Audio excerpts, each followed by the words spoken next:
Yang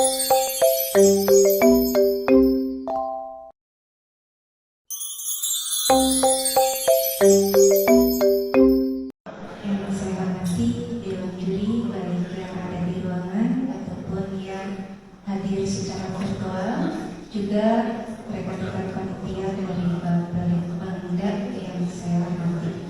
Pada kesempatan ini, izinkan saya untuk memaparkan inovasi yang telah dilaksanakan di sekolah kami dengan judul Literasi Numerasi Kontekstual dengan Belajar di Alam, yang lebih dikenal dengan istilah outing class.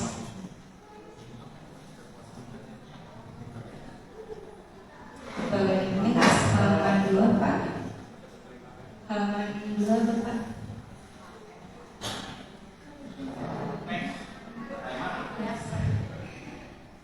Yang menjadi latar belakang dari inovasi ini adalah kami berbasis data. Pada rapor pendidikan tahun 2023 terdapat nilai merah pada numerasi dan kuning pada literasi. Jika dikaji dari ringkasan rapor pendidikan, kompetensi GTK ada yang harus ditingkatkan pada dua kompetensi tersebut, yaitu pada literasi dan numerasi. Izin untuk menampilkan video di halaman 3, Bapak. Ini ada sebuah ilustrasi tentang pembelajaran konvensional di dalam kelas dan nanti pembelajaran kontekstual di alam. Mangga untuk ditayangkan videonya.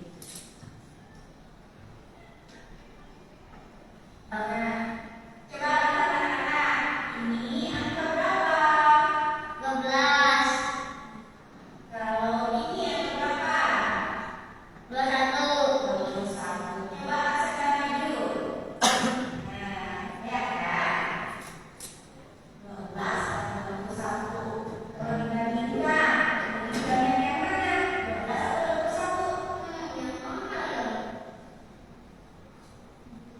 Ini adalah pembelajaran kontekstual di alam. Kita bisa membandingkan dari Coba kita hitung. Ada berapa nih jamnya? 1, 2, 3, 4, 5, 6, 7, 8, 9, 10, 11, 12. Oke, nanti kita pindah ke sebelah sana. 18, 19, 20, 21. Iya. Sampai 21, Nak. Coba lihat ke Ibu ke sini. Kalau dibandingkan yang tadi 12 dengan yang ini 21, lebih banyak yang mana?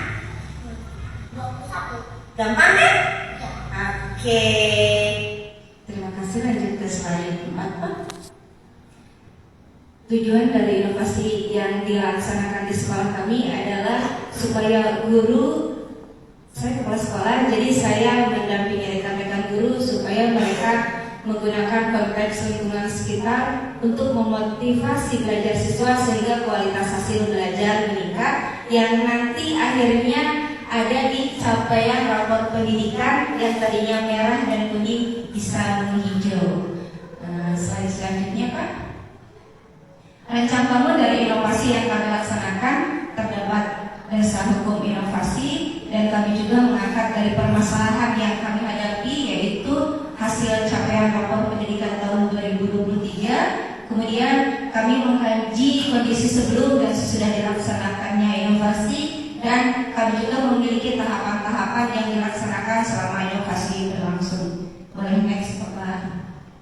Ini dasar hukum yang kami gunakan sebagai landasan pelaksanaan inovasi, yaitu Keputusan Kepala Badan Standar Kurikulum dan Asesmen Pendidikan Kemdikbudristek nomor 022 tahun 2023 tentang Satuan Pendidikan Pelaksanaan Implementasi Kurikulum Merdeka pada tahun 2023-2024. Izin untuk menginformasikan bahwa sekolah kami adalah sekolah penggerak di Kota Banjar. Ada 3 sekolah SD dan salah satunya sekolah kami. Kebetulan kami juga menjadi piloting implementasi kurikulum merdeka pada tahun 2022. Itu artinya kami perdana melaksanakan kurikulum merdeka se-Kota Banjar untuk tahun 2022, di mana di dalamnya ada pembelajaran intrakurikuler, ekstrakurikuler, dan juga kokurikuler yang harus dikemas dengan pembelajaran yang menyenangkan.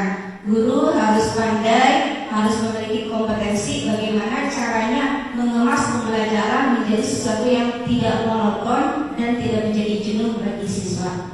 Next, Bapak. Kondisi awal sebelum kami melaksanakan inovasi, guru banyak mengeluh, siswa merasa jenuh dengan pembelajaran yang sering dilaksanakan. Kemudian motivasi belajar siswa juga menurun. Ini terbukti dari rapor pendidikan di tahun 2023 dan juga keluhan dari Bapak dan Ibu guru. Nah, sesudah melaksanakan inovasi, ada peningkatan dan ada laporan dari Bapak Ibu guru. Setiap bulan kami merefleksikan tentang pembelajaran yang sudah dialami, bahwa motivasi belajar siswa itu konsisten, merata dan menyeluruh. Anak-anak bahagia dengan pembelajaran yang dikemas oleh wali kelas dan juga guru bidang. Kemudian anak-anak memiliki pengalaman belajar yang menyenangkan dan bermakna. Next, Bapak.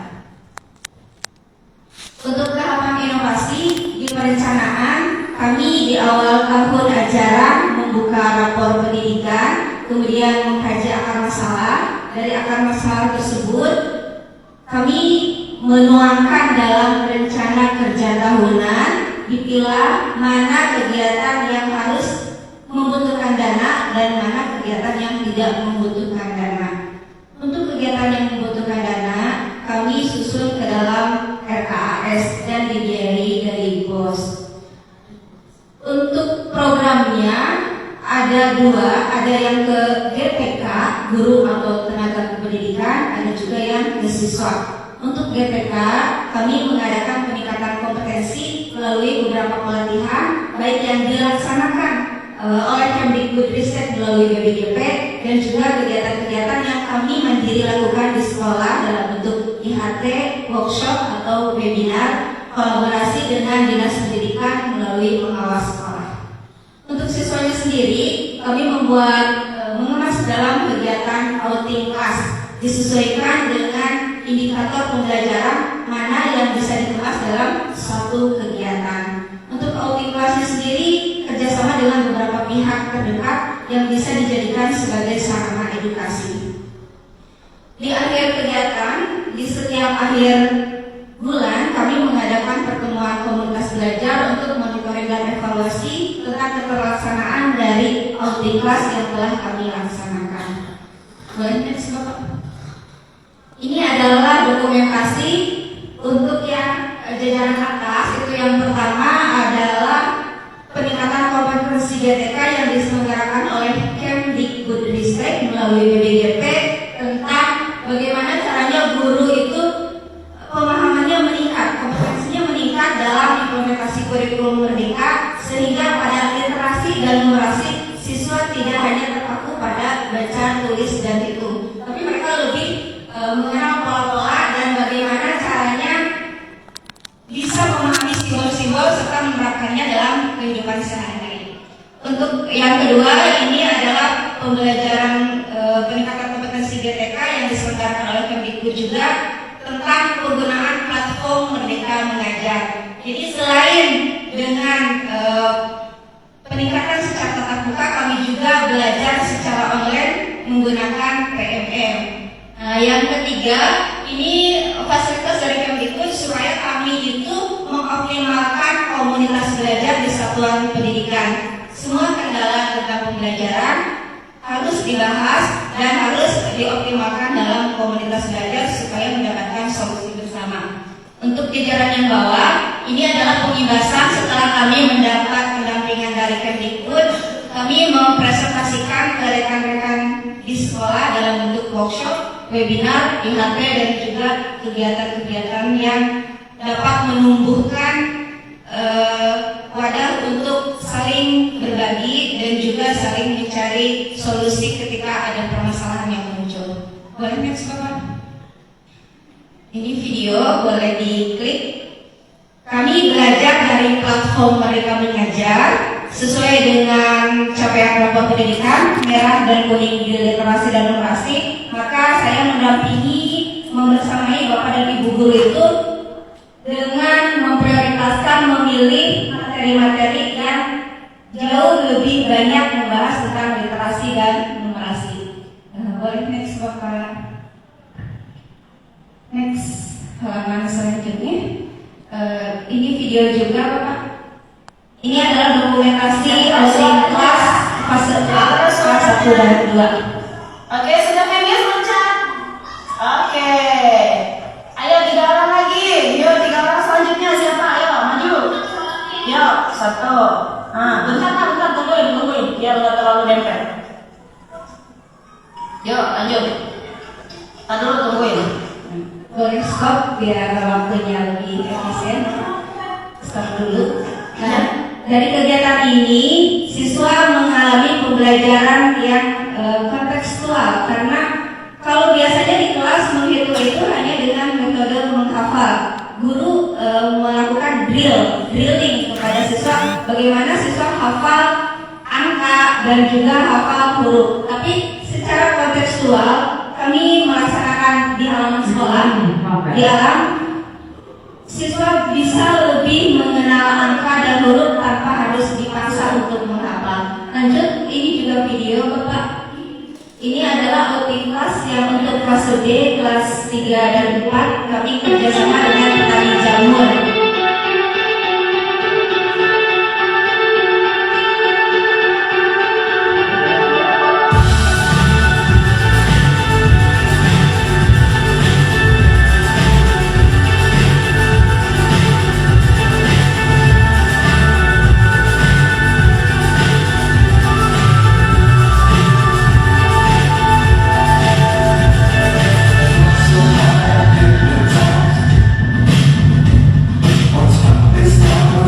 Boleh stop Bapak.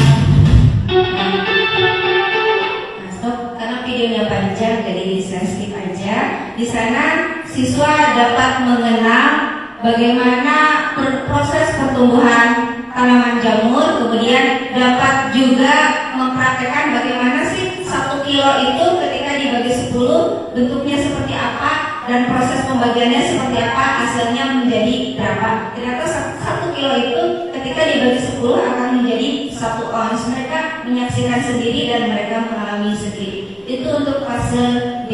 Kemudian untuk fase C yaitu kelas 5 dan 6 kami kerjasama dengan peternak sapi. Boleh diklik videonya Bapak.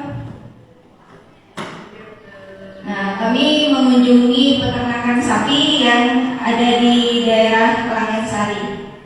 Di sana siswa mengobservasi, kemudian melakukan wawancara dan di akhir kegiatan diadakan refleksi supaya siswa bisa menceritakan ulang apa yang telah dialami, apa yang telah diobservasi melalui wawancara di peternakan sapi. Boleh next slide Pak.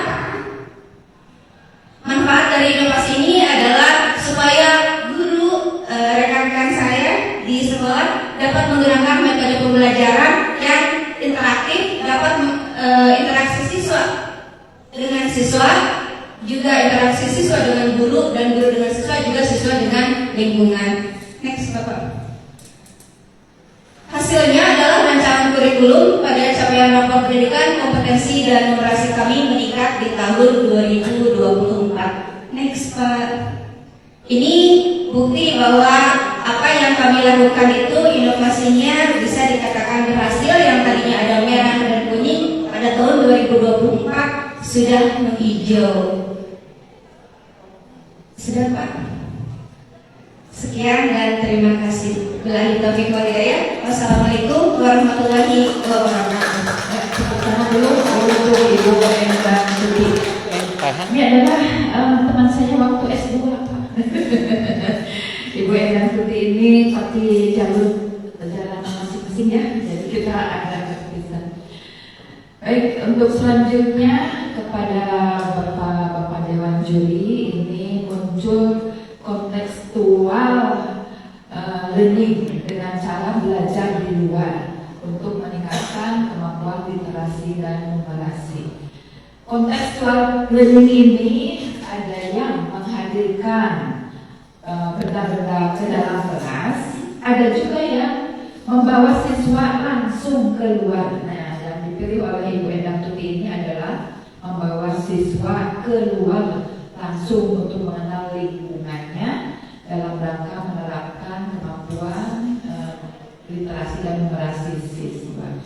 Hanya yang saya ingin tanyakan di sana, Ibu, dalam inovasi ini, apakah sebagai gurunya atau sebagai kepala sekolahnya? Kalau saya lihat tadi Ibu langsung berhadapan dengan siswa, bukan guru-guru yang lain. Padahal ada dua konsep berbeda antara penelitian tindakan keras oleh guru dan penelitian tindakan sekolah oleh kepala sekolah. Silahkan dijelaskan terlebih dahulu supaya konsep inovasi ini kemana arahnya bisa kami tangkap. Silakan. Terima kasih Ibu izin untuk menjawab. Di video awal itu tadi saya sampaikan hanya ilustrasi. Nah, dari ilustrasi tersebut ternyata saya mencoba dulu, itu anak saya mencoba ke anak sendiri jika pembelajaran dengan metode konvensional dibandingkan dengan metode kontekstual, apakah ada beda? Terus bedanya seperti apa? Nah, setelah saya coba, saya informasikan ke rekan-rekan guru dan akhirnya disepakatilah untuk mengadakan audit kelas atau pembelajaran contextual learning di alam dengan bekerjasama dan bermitra dengan beberapa yang bisa dipakai untuk sarana pendidikan. Jadi untuk tadi fase A, fase B dan fase C itu oleh Bapak dan Ibu guru. Saya hanya mendampingi dan memprakarsai. Siap, Bapak Ibu Wenda, Bapak Dewan Juri, itu penjelasan tambahan ya, supaya konsep inovasi ini arahnya lebih jelas lagi. Untuk selanjutnya saya persilahkan kepada Bapak Mardianto dan dilanjutkan kepada Bapak Arif. Disilahkan Bapak Mardianto.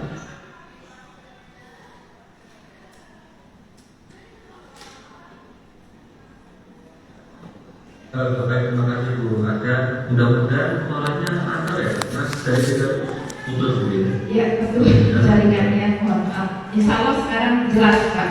Silakan. Baik, ya Bu Enggan, Ibu Angga Cik dan informasinya. Saya kira ini cukup menerangkan dan menarik apresiasi ya, bagus gitu. Ini tadi juga ada yang mirip-mirip gitu ya, kalau saya ingat tadi yang kontekstual teaching and learning tapi ini berbeda.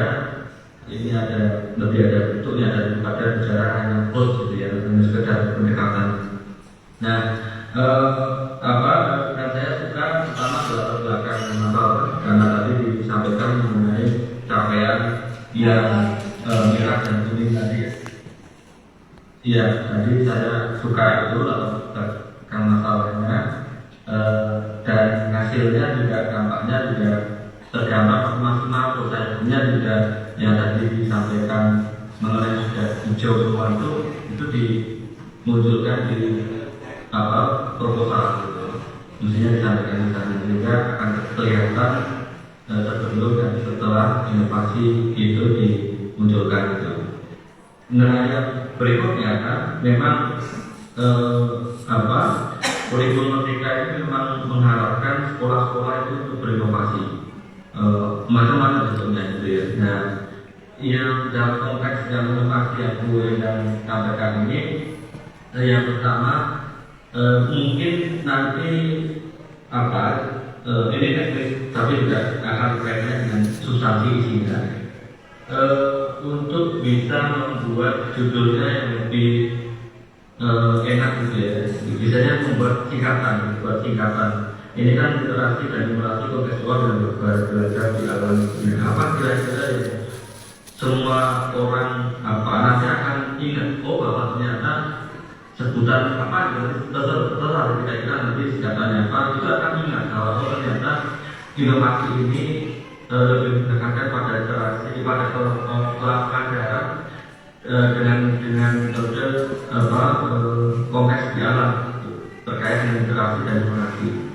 Nah, ini nanti judulnya bisa jelas. Sekarang juga isinya menurut saya yang paling penting.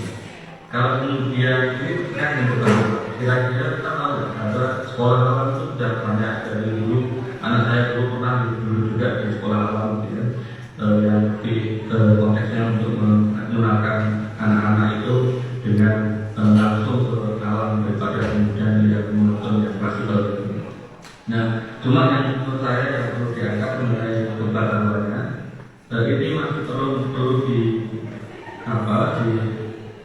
dinyatakan dengan jelas di dalam proposal. Apakah kaitannya kebaruan itu hanya misalnya memfokuskan pada tidak hanya literasi tapi juga numerasi misalnya, terus kemudian apakah kebaruan masuk kan stakeholder mitra tadi misalnya, itu juga bisa menjadi kebaruan ya. Atau juga dalam konteks lainnya barangkali bisa dikatakan bahwa itu memang memiliki novelty dibanding hal-hal metode-metode yang sudah dilakukan oleh sekolah lain atau daerah lain, sehingga nanti akan jelas bentuknya dan tidak lagi menyampaikan hal-hal yang begitu seperti kalau dari proposal ini apa inovasi misalnya, ini menyampaikan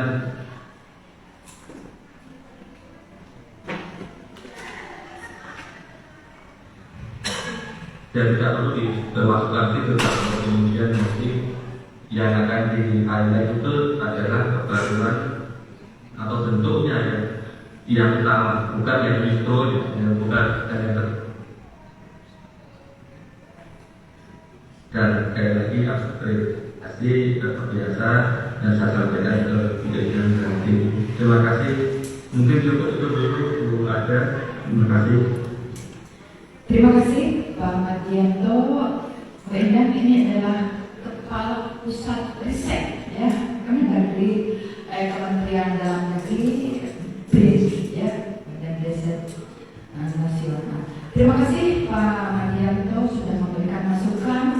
Judulnya katanya lebih menarik lagi, singkat, padat, menarik dan menggambarkan blended terhibur supaya kebaruannya didapatkan ya. Kemudian proposal lebih menjurus kepada substansi kebaruannya ya. Terima kasih Pak Mardianto. Untuk selanjutnya Pak Arif disilakan. Recording in progress.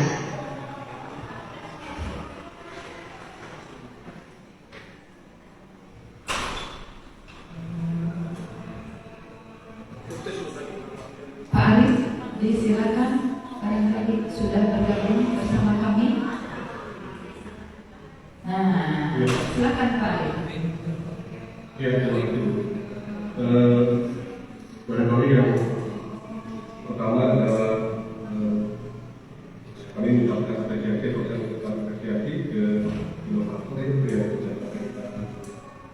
Sepertinya agak mirip ya dengan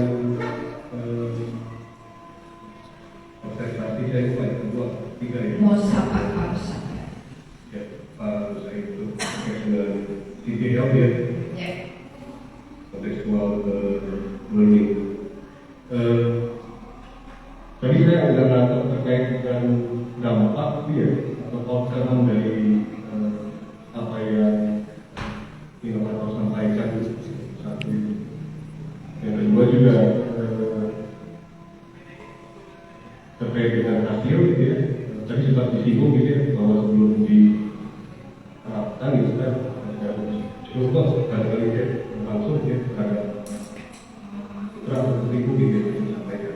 Tapi saya tadi di penjelasan tidak lihat kurang lebih seberapa besar kecilnya terkait dengan apa yang diterapkan atau dilakukan. Terakhir barangkali ada beberapa hal yang sudah disampaikan di penjelasan gitu ya, tapi di proposal yang saya sempat baca itu sepertinya tidak tertuang. Nah, barangkali juga untuk melengkapi atau menyempurnakan proposal dari yang disampaikan ya, pada panitia penyelenggara pada para reviewer kepada kami Jawa Negeri ya, barangkali ada beberapa poin saran dari dokumen yang bisa ibu lengkapi. Barangkali itu saja dari saya. Terima kasih Pak Arif. Ini terkait dampak, hasil, dan ada hal-hal yang tidak tertuang di proposal. Barangkali ada penjelasan terlebih dahulu dari Ibu Endang. Ya, terima kasih Ibu.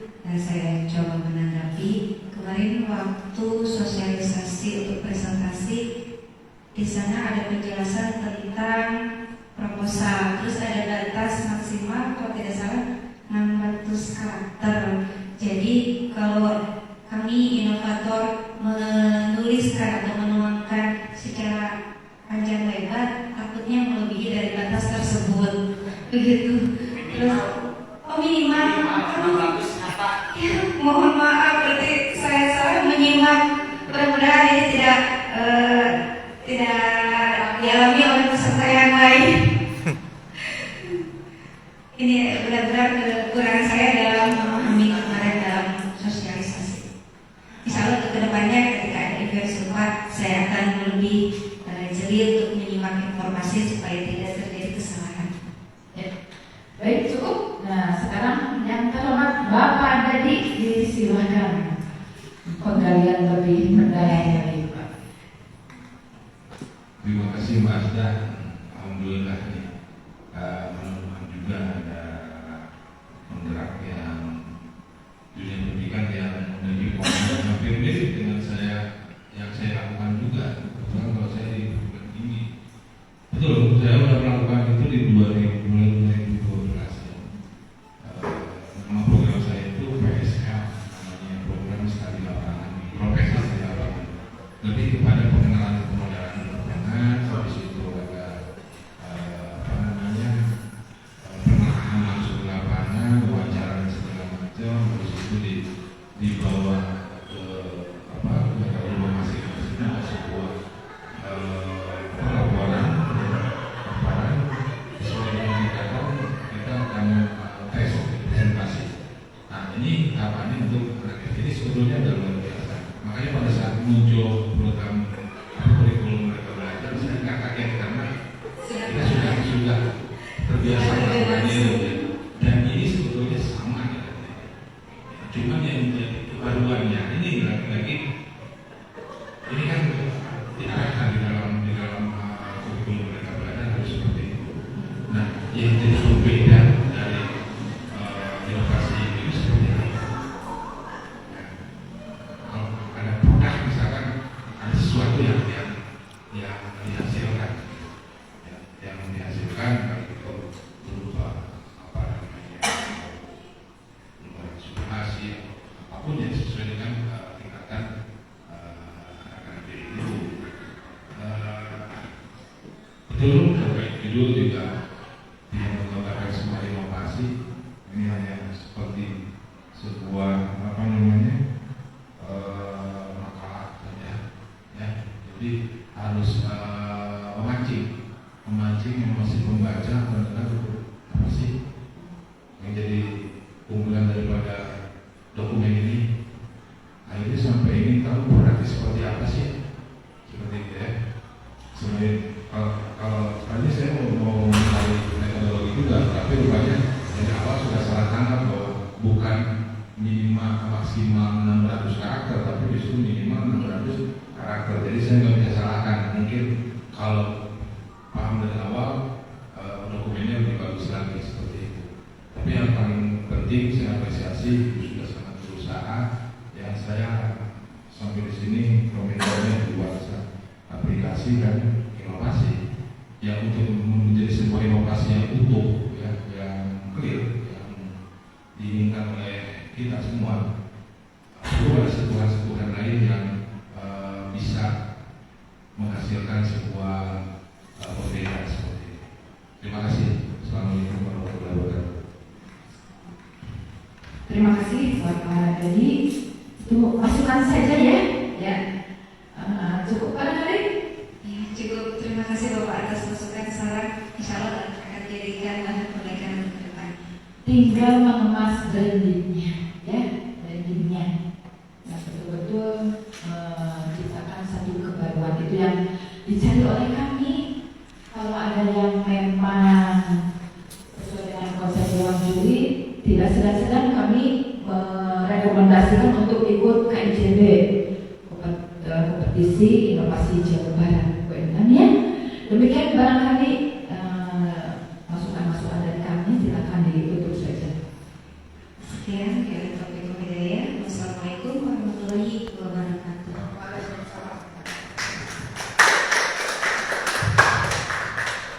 Terima kasih kepada inovator yang telah memberikan presentasinya, pada Ibu Selesai. Selesai.